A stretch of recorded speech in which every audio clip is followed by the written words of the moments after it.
12वी महाराष्ट्र बोर्ड अर्थशास्त्र. I hope की तुम्हाला आतापर्यंत जे 6 धडे तुम्ही अभ्यासलेले आहेत ते डोक्यात बऱ्यापैकी बसले असं मी गृहीत धरतो. गृहीतकांवरच अर्थशास्त्र चालतं. बरं, सूक्ष्म अर्थशास्त्र संपलेला आहे. सूक्ष्म म्हणजे प्रत्येक झाडाचा अभ्यास होता की जंगलाचा अभ्यास होता? झाडाचा, राईट. आता अभ्यास कसला करणार आहोत? जंगलाचा, म्हणजेच देशाचा पातळीवर. सूक्ष्म हा वैयक्तिक होता, आपण बघितलं बरोबर. व्यक्तीचं उत्पन्न, व्यक्तीचा खर्च, व्यक्तीची आवड निवड, बरोबर, कन्झ्युमर बिहेवियर, युटिलिटी, हे सगळं आपण बघितलं, उपयोगिता वगैरे, बरोबर. मागणी बघितली, पुरवठा बघितला, हे सगळं वैयक्तिक पातळीवर होतं. पण हे वैयक्तिक वैयक्तिक वैयक्तिक वैयक्तिक मिळून देशाच्या पातळीवर जाऊ शकतं, जाऊ शकतं. बरोबर. महाराष्ट्रात एवढं उत्पन्न झालं एखाद्या वस्तूचं, गुजरातमध्ये एवढं, तामिळनाडूमध्ये एवढं, आंध्रामध्ये एवढं, काश्मीरमध्ये एवढं, पंजाबमध्ये एवढं, दिल्लीमध्ये एवढं, सगळ्यांची बेरीज मिळून आपल्या देशाचं उत्पादन मोजू शकतो. या उत्पादनाचा सरासरी भाव एवढा, म्हणजे त्याचं उत्पादन उत्पन्न मिळू शकतं. बरं. एखादा व्यक्ती आहे, तो म्हणतोय का मी माझं उत्पन्न दाखवणार, जाऊ दे मला टॅक्स लागेल. ठीक आहे, आता माणूस उत्पन्न लपवेल टॅक्स वाचवण्यासाठी, पण टॅक्स वाचवण्यासाठी तुम्ही तुमचा खर्च लपवाल का? नाही. तुम्ही काय म्हणणार, हा खर्च दाखवला ना म्हणजे माझं उत्पन्न कमी होणार, माझा टॅक्स वाचेल. तसंच झालं, मी एखाद्या व्यक्तीकडून एखादी वस्तू घेतली, त्याने ते उत्पन्न नाही दाखवलं, पण मी माझा खर्च दाखवला. व्यक्ती एक्स कडून 10 लाखाचा माल घेतला, त्याने 10 लाखाचं उत्पन्न लपवलं, पण मी 10 लाखाचा खर्च दाखवला ना. मग इन्कम टॅक्सची रेड कोणावर पडणार, माझ्यावर की त्याच्यावर? त्याच्यावर, कारण त्याने ते 10 लाख लपवले. कळलं? सरकारच्या ज्या रेड पडतात ना इन्कम टॅक्सच्या, त्या अशा पडतात. हा, कधी कधी त्या पाडल्याही जातात, ही गोष्ट वेगळी, आणि त्या तुम्ही सध्या लहान आहात त्या गोष्टींमध्ये हे करणे, पण इंटरेस्ट घ्या थोडासा राजनीतीमध्ये, थोडासा समाजशास्त्रामध्ये, okay. Social issues, economic issues, political issues, याच्यावर विचार करण्याची आतापासून सवय टाका, गरज आहे तुमची. कारण माझे आत्ताचे जे हे विद्यार्थी आहेत 12वीचे, पुढच्या 1-1.5 वर्षात ते 18 वर्षाचे होणार आहेत, म्हणजे भारताचे नागरिक, सुजाण नागरिक, जबाबदार नागरिक होणार आहेत, आणि त्यांना या सगळ्या गोष्टींची जाणीव आणि ज्ञान असणं गरजेचं आहे. ओके. तर बघा, राष्ट्रीय उत्पन्न हे जे आहे ते काय आहे? एखाद्या देशाचं उत्पन्न ठरवण्याचं वेगवेगळ्या व्याख्या इकडे आहेत. तुम्हाला जी परवडेल, जी आवडेल ती व्याख्या तुम्ही उचला आणि पाठ करा. ओके. राष्ट्रीय उत्पन्नाची वैशिष्ट्ये काय आहे? स्थूल आर्थिक संकल्पना. जंगल, वैयक्तिक झाडाची अभ्यास करत नाही आहोत. बरं, अख्ख्या देशाची आर्थिक स्थिती काय आहे याची तुम्हाला संकल्पना मिळते. राष्ट्रीय उत्पन्नात अंतिम वस्तू व सेवांचे मूल्य. बरं, ग्राहकाला ही वस्तू किंवा ही सेवा कितीला पडली किंवा पडायला हवी किंवा पडते किंवा पडणार, याचं तुम्हाला कॅल्क्युलेशन याच्यातून मिळतंय. बरोबर, नॅशनल इन्कम मधनं किंवा राष्ट्रीय उत्पन्नामधनं. निव्वळ समग्र मूल्य, टोटल तुम्ही करताय एकूण. बरं, एकूण वस्तूंचा समावेश किंवा एकूण सेवेचा समावेश देशात जो निर्माण झालेला आहे तो. ओके. विदेशी निव्वळ उत्पन्न गेल्या वर्षात 25-26, आता म्हणजेच काय, एप्रिल 2025 ते मार्च 2026 या वर्षात भारताने एवढी निर्यात केली आणि एवढी आयात केली. आता मला तुम्ही एक सांगा, ओके, स्वतःला विचारून, की एखाद्या देशासाठी निर्यात म्हणजेच एक्सपोर्ट, म्हणजे आपल्या देशातून बाहेर माल विकणं, हे जास्त असावं की आयात म्हणजेच इम्पोर्ट, की दुसऱ्या देशांकडून विकत घेणं, हे जास्त असावं? विकणं. जर आपण विकत गेलो तर आपल्याला उत्पन्न होईल, आणि जर आपण निर्यात आयातच करत गेलो तर आपल्याला खर्च होईल, देश आपला कंगाल होईल. बरोबर. आपण जेवढं कमवतोय त्यातनं काही पैसे बाजूला ठेवून मग खर्च करतोय ना. तर नेहमी निर्यात ही जास्त असायला हवी. निर्यात म्हणजेच एक्सपोर्ट, त्याला आपण इकॉनॉमिक्स मध्ये एक्स दाखवतो, आणि इम्पोर्ट म्हणजेच आयात, त्याला आपण एम दाखवतो. तर किती कमावलं? निर्यात वजा आयात, एक्स मायनस एम. ठीक आहे. जर तुम्ही एक्सपोर्ट केलं तर पैसे मिळाले म्हणजे रिसिप्ट आहे, जर तुम्ही इम्पोर्ट केले तर पैसे गेलेत, म्हणजेच पेमेंट आहे आर मायनस पी. ओके. आर्थिक वर्ष मी काय सांगितलं, एप्रिल ते मार्च असतं. प्रवाही संकल्पना, एका वर्षासाठी तुम्ही मोजणार का उत्पन्न? नाही. इट इज फ्लो, कंटिन्युअस आहे ना, दरवर्षी मोजावी लागणार. बरं. त्यानंतर पैशात व्यक्त केलेले मूल्य आहे. आता काही गोष्टी आहेत बघूया भविष्यात, पुढे आहेत. बरं. काही गोष्टी आहेत ज्या इकडे टोचणार आहेत थोड्याशा. राष्ट्रीय उत्पन्नाचा चक्रीय प्रवाह, हे काय प्रकार? तुमचे आई वडील कामाला जातात, काहींचे काही ऑफिसमध्ये जात असतील, काहींचे फॅक्टरीमध्ये जात असतील, राईट.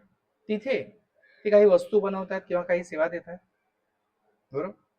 तिथे जी वस्तू बनते, बरोबर, ती वस्तू कोणासाठी बनते? मालकासाठी. मालक काय करतोय? तुमच्या आई वडिलांना पैसे देतोय, पगार किंवा मजुरी, बरोबर. जी वस्तू बनली किंवा जी सेवा झालेली आहे ती तिथेच राहिली की समाजात परत आली विकायला? परत आली. कोणी घेतली? आपण. बरोबर. म्हणजे आपले आई वडील इथे जात आहेत, इथे त्या वस्तूचं उत्पादन करतायत, मोबदला मिळतोय त्यांना पगार किंवा मजुरीच्या स्वरूपात. जी वस्तू बनवली ती मालकाने बाजारात विकली, त्याला काय मिळाला? नफा. त्या नफ्यातूनच परत तुमच्याकडे पगार वगैरे येतोय आणि ही वस्तू तुम्ही विकत घेताय. तुम्हाला जो पगार किंवा जो वेतन मिळालं किंवा जी मजुरी मिळाली त्यातनं तुम्ही ती वस्तू परत विकत घेतली. म्हणजे गोलमाल है भाई, सब गोलमाल है. जिथून सुरुवात होते तिथेच परत अंत होतोय. पैसा हा गोल गोल फिरत राहतो, बरोबर. मजुरी आली, त्या मजुरीतून सामान विकत घेतलं, जे सामान विकत घेतलं ते कोणी दिलं? या व्यक्तीने. त्याला बदल्यात काय मिळाला? नफा. त्या नफ्यातून त्याने तुम्हाला काय दिलं? किंवा वस्तू बनवण्यासाठी त्याने माल आणला, मजूर आणले, लँड आणली, जमीन आणली, बरोबर. त्याचं त्याने काय दिलं? मालाची किंमत दिली, मजुरांची मजुरी दिली, जमिनीचं भाडं दिलं, बरोबर. बदल्यात जी वस्तू बनवली ती बाजारात विकली, या तिघांनी परत तीच वस्तू विकत घेतलेली आहे, राईट. म्हणून सर्क्युलर फ्लो ऑफ मनी असं म्हणतात, चक्रीय प्रवाह. ओके. तर काय आहे? द्विक्षेत्रीय राष्ट्रीय उत्पन्नाचा चक्रीय प्रवाह, कुटुंब संस्था आणि उद्योग संस्था, बरोबर. त्रिक्षेत्रीय म्हणजे इकडे कोण कोण आहे चक्रीय प्रवाह? कुटुंब संस्था, व्यवसाय आणि सरकारी क्षेत्र, बरोबर. चार क्षेत्रीय इथे कोण कोण आहे? कुटुंब संस्था आहे, व्यवसाय आहे, सरकारी क्षेत्र आहे आणि परकीय क्षेत्र आहे.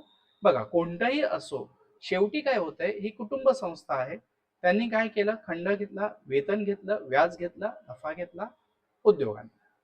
इथून काय केलं? वस्तूंच्या सेवावरील उपभोग खर्च केला. इथून पैसा गेला, कोणाकडे गेला? याच्याकडे दिला. याने काय केलं? हे घेतलं, कोणाला दिलं? यांना दिलं, राईट.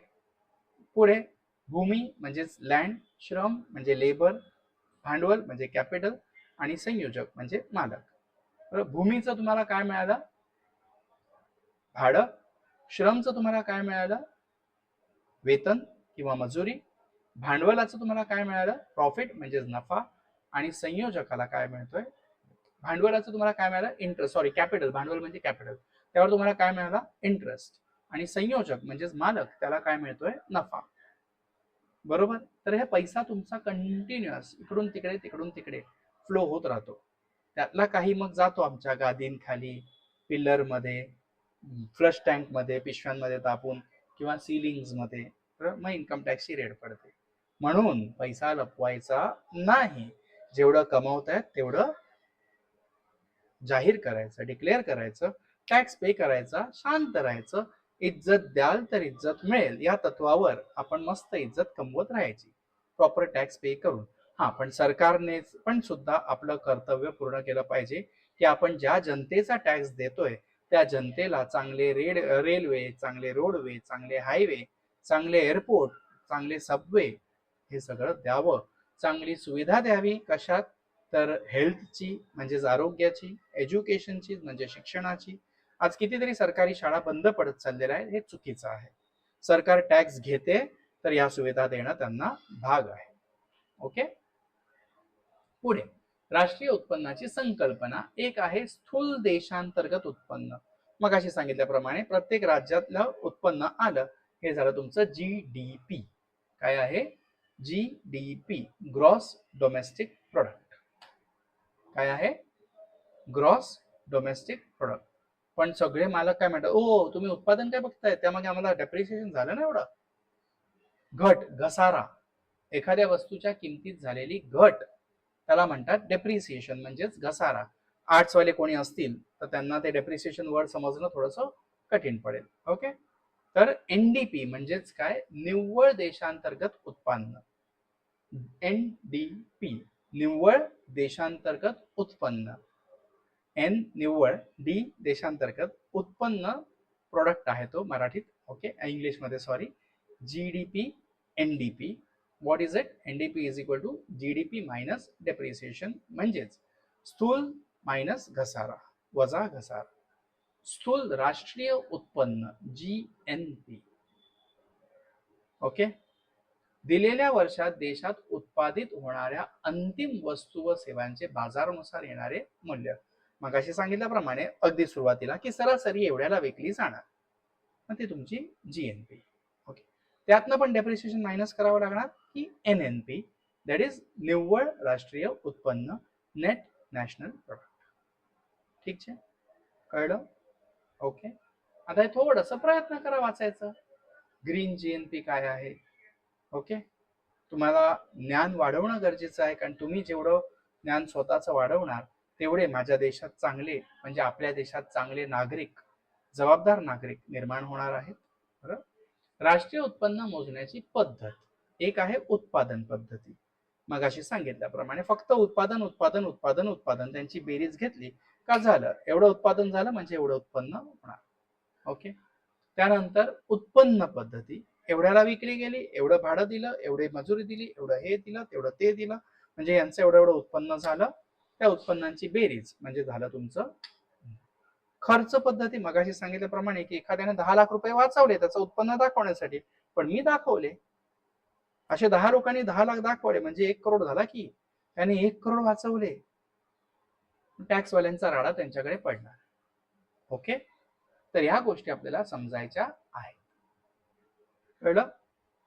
तर बघा, अंतिम वस्तू पद्धती, उत्पादनामध्ये अंतिम वस्तू आहे. मूल्यवर्धित पद्धती, टॅक्स वाढत जातोय ना प्रत्येक वेळी. बघा, एखादा कापूस 150 रुपयाला ठीक आहे, पण सूत कितीला पडला? 250 ला. बरोबर. आधारांचे मूल्य 150, कितीने वाढला? 100. कापड कितीला झालं? 400 ला. 250 ची वस्तू 400 ला झाली, किती वाढले? 150. शर्ट 500 ला पडतंय, किती वाढले? 100, कारण प्रॉफिट पण कमवायचंय. राईट, तर 500 ला विकलं गेलं, पण प्रत्येक टप्प्यावर कुठे ना कुठे टॅक्स पण आलेला आहे ना. या गोष्टी पण समजायला हव्या आपण. राईट, दक्षता काय घ्यायची की डबल काउंटिंग नसावी, डबल टॅक्स नसावा. शेतकऱ्याने स्वतःच्या वस्तूसाठी ठेवायचं नाही, उपभोक्त्यासाठी डायरेक्ट विकायलाच काढायचं. शक्य आहे का ते? नाही शक्य. बरं, अनेक इकडे ॲझम्पशन्स आहेत, त्या ॲझम्पशन्स तुम्हाला वाचायचे आहेत, तुमच्या कामाचे आहेत. ओके, घसारा मोजणं गरजेचं, पण घसारा कोणत्या पद्धतीने मोजावा, कसा मोजावा, किती मोजावा, हे लफड आहे. नैसर्गिक तुमची परिस्थिती बदलते ना. आता पूर आमच्याकडे होता, 5 दिवसात किती तरी धान्य वाहून गेलं असेल, रोपलेली बियाणी वाहून गेले, शेतीच्या शेती उद्ध्वस्त झाली असेल, मग आहे लफडा. बरोबर. उत्पन्न पद्धती, राष्ट्रीय उत्पन्न मापनाचं उत्पन्न पद्धतीतले घटक खर्चानुसार राष्ट्रीय उत्पन्न पद्धती असेही म्हणतात. या पद्धतीनुसार राष्ट्रीय उत्पन्नाचे मापन करण्यासाठी विभाजनावर लक्ष केंद्रित केले जाते. बरोबर, एवढं एवढं एवढं केलं गेलं आहे. बरोबर. तर नॅशनल इन्कम काय आहे? रेंट म्हणजेच भाडं, वेजेस म्हणजेच मजुरी, इंटरेस्ट म्हणजेच व्याज, प्रॉफिट म्हणजेच नफा, मिक्स्ड इन्कम म्हणजे तुमचं मिश्र उत्पन्न, नेट इन्कम फ्रॉम अब्रॉड विदेशातून कमवलेली उत्पन्न. ओके, उत्पन्न पद्धतीचे राष्ट्रीय उत्पादनाचे मापन करताना घ्यावयाच्या दक्षता. डबल काउंटिंग चालेल का? नाही. स्कॉलरशिप वगैरे दिलेलं आहे, भेट आलेली आहे, या सगळ्या गोष्टी आहेत, ते आपण कुठे हे करतो? बरोबर, वगळतो ना. वगळायचंच आहे. गृहिणींची सेवा आहे. आज मी एखादी कामवाली ठेवली, ती येऊन भांडी घासणार आहे, मी तिला 1000 रुपये देणार आहे. तिने येऊन लादी पुसली, कपडे धुतले, मी तिला 3,000 रुपये देणार आहे. हेच घरच्या बाईला देतो का आपण? नाही. मेहनत तिची उलट जास्त आहे, पण आपण तिला पैसे दिलेले नाही आहेत. हे जर मोजले तर उत्पन्न वाढणार. बरोबर. घर, गाडी यासारख्या जुन्या वस्तूंची विक्री करून जे उत्पन्न मिळते त्याचा समावेश राष्ट्रीय उत्पन्नात करू नये. ओके. समभाग आणि रोख्यांच्या विक्रीपासून मिळणाऱ्या उत्पादनाचे समावेश राष्ट्रीय उत्पन्नात करू नये, कारण त्यामुळे वास्तव राष्ट्रीय उत्पन्नात कोणतीही भर पडत नाही. प्रत्यक्ष करापासून शासनाला मिळणारा महसूल राष्ट्रीय उत्पन्न धरू नये, कारण हा महसूल म्हणजे शासनाला मिळणारे हस्तांतरित उत्पन्न आहे. उद्योग संस्थांचे अवितरित नफा जो आहे, शासकीय मालमत्तेपासून मिळणारे उत्पन्न जे आहे, पाणी पुरवठा यासारख्या सार्वजनिक उपक्रमांपासून मिळणारा नफा राष्ट्रीय उत्पन्नात मोसावा. या सगळ्या गोष्टी इकडे तुम्हाला लक्ष देऊन वाचायच्या आहेत, कारण याच्यावर प्रश्न विचारले जातात. ओके. खर्च पद्धती, एक्सपेन्स एक्सपेन्स एक्सपेन्स, तुम्ही किती खर्च केलेला आहे त्यावर. तर नॅशनल इन्कम बरोबर C plus I plus G X minus M plus R minus P. C काय आहे? कन्झम्पशन एक्सपेन्सेस, म्हणजे तुमच्या दैनंदिन वापरावर, उपभोगावर तुम्ही किती खर्च केलाय तो. आय इन्व्हेस्टमेंट, तुम्ही किती गुंतवणूक केलेली आहे ती. जी गव्हर्नमेंट एक्सपेन्सेस, सरकारी खर्च किती आहे तो. एक्स मायनस एम, मगाशी सांगितल्याप्रमाणे आयात मायनस निर्यात, नाही निर्यात मायनस आयात, एक्सपोर्ट मायनस इम्पोर्ट. आणि R minus P, receipt minus payment. Okay. खाजगी अंतिम उपयोग खर्च म्हणजे तुमचा दैनंदिन खर्च जो आहे तो. इन्व्हेस्टमेंट, जे तुम्ही कमवतात व्याज गुंतवणुकीतून ते. सरकारी खर्च, ज्या प्रशासकीय सेवा आहेत त्याच्यावर सरकारने केलेला खर्च, रेल्वे वगैरे सगळं सगळं सगळं. निव्वळ विदेशी गुंतवणूक एक्स मायनस एम, आणि निव्वळ प्राप्ती R minus P, receipt minus P. मगाशी आपण ऑलरेडी डिस्कस केलेलं आहे, म्हणून मी जास्त याच्यात डीप घुसत नाहीये.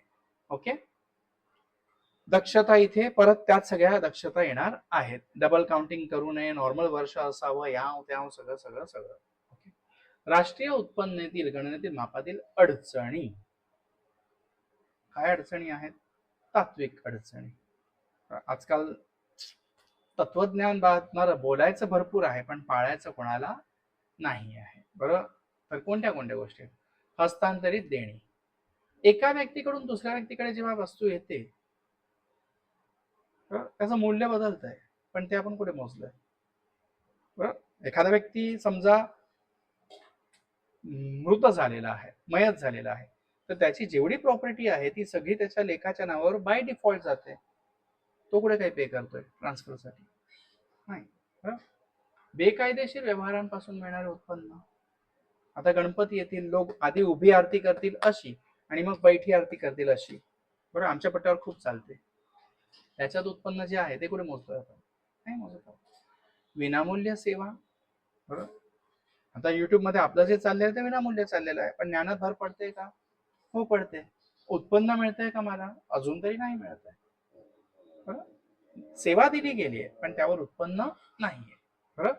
तसं माझ्याकडे अनेक लोक येतात, विद्यार्थी, ज्यांना मी असंच विनामूल्य शिकवतो.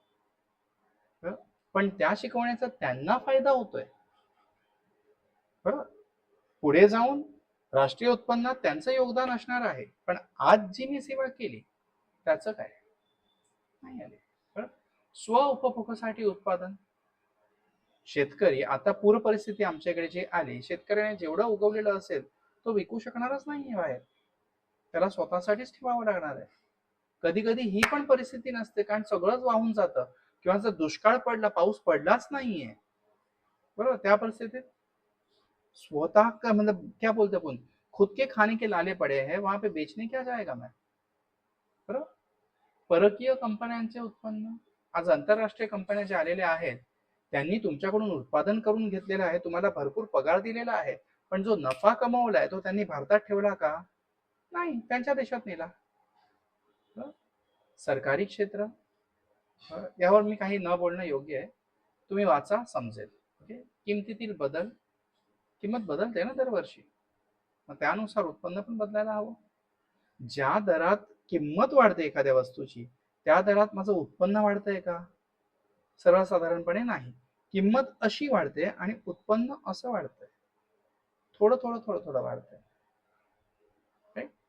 व्यावहारिक अडचणी कोणत्या आहेत? दुहेरी गणनेची समस्या आहे, 2 वेळा मोजलं जातं.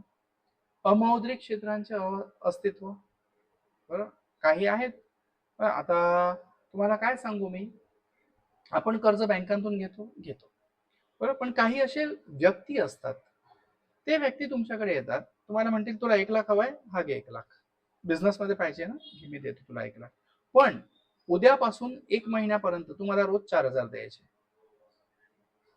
आता व्यवसायांमध्ये काही व्यवसाय आहेत हा, मार्केटमध्ये सुद्धा साध्या दुकानामध्ये दिसणारी दुकानं खूप साधी आहेत, पण त्यांची दिवसाची उलाढाल 10,000 15,000ची आहे. ओके, तो म्हणतो उद्यापासून तुम्हाला रोज 4,000 द्यायचे 1 महिनाभर. ठीक आहे. आता महिना म्हणजे 30 दिवस, 4,000 म्हणजे 1,20,000. त्याने तुम्हाला किती दिले? 1,00,000. पण त्याने कमवले किती? 1,20,000. त्याची नोंद कुठे? बरं, तर असे जे आहेत ते आहे उदरनिर्वाहासाठी चालवलेलं आहे, पण त्याचा हिशोब, त्याची नोंद कुठेच नाहीये. त्यामुळे ते राष्ट्रीय उत्पन्नात मोजले जात नाही. अपुरी आणि अविश्वसनीय सांख्यिकी आकडेवारी ही एक अडचण आहे. बरोबर. त्यानंतर घसारा कसा मोजावा, किती मोजावा, कधी मोजावा याबद्दल ज्ञानच नसेल तर अडचण येणार आहे. भांडवली लाभ किंवा भांडवली तोटा, बरोबर, मी टाकले 1 करोड पण बुडले तर लफडा. निरक्षरता आणि अज्ञान हा आपल्या देशाचा खूप मोठा प्रॉब्लेम आहे. बरोबर. निरक्षरतेमुळेच तुम्ही बघाल तर अंधश्रद्धेच्या पोटी केवढी लोक चालली आहेत आजकाल. पण अर्थशास्त्रात विचार करावा तर जो व्यक्ती निरक्षर आहे किंवा जो व्यक्ती अज्ञान आहे, त्याला मार्केट कंडिशन काय चालली हेच माहिती नाहीये, तर तो स्वतःचं उत्पन्न कसा मोजणार? आहे लफडा. बरं, किंवा देशाचं उत्पन्न कसं मोजणार आपण? व्यावसायिक विश्लेषीकरणाचा अभाव आणि मालाच्या साठ्याचे मूल्य, त्या सगळ्या अडचणी आपल्याकडे आहेत. पण अडचणींवर मात करूनच मोजलं जातंय, म्हणून राष्ट्रीय उत्पन्नाचे महत्व काय आहे? अर्थव्यवस्थेला उपयुक्त आहे तुमच्या. बरं, आज आपण देशातल्या 5व्या क्रमांकावर किंवा 6व्या क्रमांकावर गेलोय, हे कसं कळतंय? तर सगळे देश स्वतःचं उत्पन्न मोजतायत आणि त्याच्यावरून आपल्याला कळतं की कोणता देश 1 नंबरवर आहे, 2 नंबरवर आहे, 3 नंबरवर आहे. राष्ट्रीय धोरणे ठरवण्यासाठी उत्पन्न मोजणं गरजेचं. ज्या देशात उत्पन्नच नसेल तो पब्लिकच्या भल्यासाठी कोणती स्कीम राबवू शकेल का? नाही. लाडक्या बहिणींना पैसे दिले भरपूर, पण राज्य कंगाल झालं ना, बंद झाली ती स्कीम. हेच जर आधी मोजलं असतं, बघ, इलेक्शनला बाजूला ठेवून की बाबा एवढं एवढं दिलं तर एवढा एवढा खर्च येणार आहे, राज्यावर एवढा भार येणार आहे. नाही बाबा, इलेक्शन जिंकण्यासाठी मला हे द्यायचं नाही, असं ठरवणं गरजेचं आहे. आज लाडका बहिणी शिव्या घालतात. बरं, भाचे रस्त्यावर आले, भाऊ तर बिचारा कुठे मोजलाच जात नाहीये. बरं, आर्थिक नियोजनासाठी गरजेचं आहे. बरं, आर्थिक संशोधन आणि राहणीमानाची तुलना करण्यासाठी. ठीक आहे. उत्पन्नाचे वितरण, गरिबांनाही, जो बघा श्रीमंतांकडून टॅक्स येतोय तो कोणासाठी वापरला गेला पाहिजे? गरिबांच्या वर आणण्यासाठी. बरं, त्यांचा उद्धार होणं गरजेचं आहे. तेव्हा श्रीमंत हा श्रीमंत न होता इथेच राहील आणि गरीब जो खूप खाली आहे तो हळूहळू हळू वर येईल. हा जो गॅप आहे ना, जेवढा कमी होईल श्रीमंत आणि गरिबांचा मधला, तेवढी देशाची आर्थिक स्थिती चांगली म्हटली जाते. कळलं? तर राष्ट्रीय उत्पन्न मोजण्यासाठी या सगळ्या गोष्टी खूप गरजेच्या आहेत. तुमचं स्थूल अर्थशास्त्र चालू झालेलं आहे आणि आय होप की तुम्हाला ते कळलेलं आहे. कमेंट करा, लाईक करा. मोबाईलवर असाल तर कमेंट सेक्शनवर गेले का हाईप ऑप्शन येतो, हाईप करा, म्हणजे आपले व्हिडिओ अजून वर येतील आणि लोक बघतायत, त्यामुळे मला आनंद आहे. प्रगती करा चांगली, नीट अभ्यास करा, चांगले मार्क आणा परीक्षेत, स्वतःचं आणि समाजाचं भलं करा. ओके, व्हिडिओ शेअर करा, त्यामुळे तुम्हालाही पुण्य लागणार आहे, कारण तुम्ही ज्ञानदान करणार आहात इनडायरेक्टली. थँक्यू. चल.